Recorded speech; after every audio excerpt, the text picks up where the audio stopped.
Good morning friends. जिला परिषद वरिष्ठ प्राथमिक शाळा बड़ेगांव, केंद्र बनाथर, पंचायत समिति गोंदिया, जिला परिषद गोंदिया। विषय सामान्य विज्ञान, कक्षा छठी। आज हम प्रथम घटक natural resources air, water and land, प्राकृतिक संसाधन हवा, पानी तथा जमीन के बारे में जानकारी प्राप्त करेंगे। इसमें हमारा आज का घटक है हवा, भाग एक हवा। प्रस्तुत करता है एसपी धुपेगर, विषय शिक्षक। प्राकृतिक संसाधन के बारे में यदि हम कहेंगे तो प्राकृतिक संसाधन हमें तीन जगह में पाए जाते हैं। सर्वप्रथम है स्थल मंडल में, जो जमीन है, जल मंडल अर्थात पानी, वायुमंडल अर्थात हवा। पृथ्वी की सजीव सृष्टि को बनाए रखने तथा उनकी मूलभूत आवश्यकताओं की पूर्ति करने के लिए हवा, पानी तथा जमीन जैसे घटक महत्वपूर्ण है। इन्हें ही हम प्राकृतिक संसाधन कहते हैं। जीव मंडल के तीन भाग हमने बताया है, स्थल मंडल, जल मंडल, वायुमंडल। स्थल मंडल अर्थात जमीन, जल मंडल अर्थात पानी और वायुमंडल अर्थात हवा। हम यदि पृथ्वी की तुलना करेंगे तो हमारी पृथ्वी में 71% पानी उपलब्ध है और 29% जगह पर जमीन उपलब्ध है।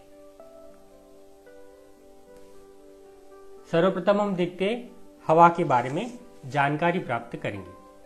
पृथ्वी के चारों ओर स्थित हवा में नाइट्रोजन, ऑक्सीजन, कार्बन डाइऑक्साइड जैसे 6 निष्क्रिय गैसें, नाइट्रोजन डाइऑक्साइड, सल्फर डाइऑक्साइड, पानी की वाष्प, धूल के कण आदि का समावेश होता है। हवा की संपूर्ण गैसों का लगभग 80% भाग क्षोभ मंडल में होता है।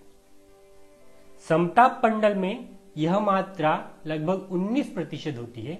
मध्य मंडल तथा अयन मंडल में गैसों की यह मात्रा कम होती जाती है। बाह्य मंडल तथा उससे आगे जैसे गैसें नहीं पाई जाती है। बाह्य मंडल के आगे ऐसी गैसें नहीं पाई जाती। यदि हम पृथ्वी की गैसों की मात्रा हवा मंडल में उपस्थित हवा की मात्रा में देखेंगे तो हमको दिखाई देगा डाइऑक्साइड की मात्रा 0.03% है। नाइट्रोजन सबसे अधिक 78% पाया जाता है। इन गैसों का हमारे जीवन में क्या उपयोग है, यदि हम यह प्रश्न हमको पूछेंगे तो सबसे प्रथम है नाइट्रोजन गैस, जो 78% पाई जाती है। सजीवों को आवश्यक प्रोटीन मिलने में सहायता करती है। अमोनिया तैयार करने में तथा खाद्य पदार्थ वायुरुद्ध करने में उपयोगी होती है। वायुरुद्ध यानी हवा बंद करने के लिए इस नाइट्रोजन गैस का उपयोग किया जाता है। ऑक्सीजन गैस का उपयोग जो सभी लोग जानते हैं कि सजीवों के श्वसन तथा पदार्थों के ज्वलन में उपयोगी है। इसकी मात्रा 21% हमारे पृथ्वी के वायुमंडल में उपलब्ध है। कार्बन डाइऑक्साइड जो 0.03% उपलब्ध है, वह वनस्पति अपना भोजन करने के लिए उपयोग में लाती है और अग्निशमक यंत्र में भी इसका उपयोग किया जाता है। आर्गन गैस जो 0.9% पाई जाती है, वह विद्युत बल्ब में उपयोग किया जाता है। हीलियम गैस कम तापमान प्राप्त करने के लिए तथा बिना पंखों वाले इंजन पर चलने वाले वायुयानों में उपयोग किया जाता है। नियॉन गैस का उपयोग विज्ञापन कार्य तथा सड़कों के दीपों में उपयोग किया जाता है। क्रिप्टॉन गैस का उपयोग फ्लोरोसेंट पाइप में होता है और जिनॉन का उपयोग फ्लैश फोटोग्राफी में उपयोग किया जाता है। इसके बाद हम देखेंगे कि ये चित्र का निरीक्षण करो, क्या दिखाई दे रहा है। पहले चित्र में हम दिखाई देंगे कि एक चिमनी से धुआं बाहर निकल रहा है। दूसरे चित्र में हमको दिखाई देता है कि एक गाड़ी से धुआं बाहर निकल रहा है। और तीसरे चित्र का अवलोकन करेंगे तो हमको दिखाई देगा कि जंगल में एक दावानल लगा है और उस दावानल की अग्नि से बाहर कुछ पदार्थ बाहर निकल रहे हैं और इन्हीं के कारण ईंधन के ज्वलन से हवा में छोड़े जाने वाले घातक घटक हमको प्राप्त होते हैं। कौन कौन से घटक है वो? नाइट्रोजन डाइऑक्साइड सबसे घातक घटक, carbon dioxide, carbon monoxide, sulphur dioxide और कालिक जैसे घटक हमको दिखाई देते हैं।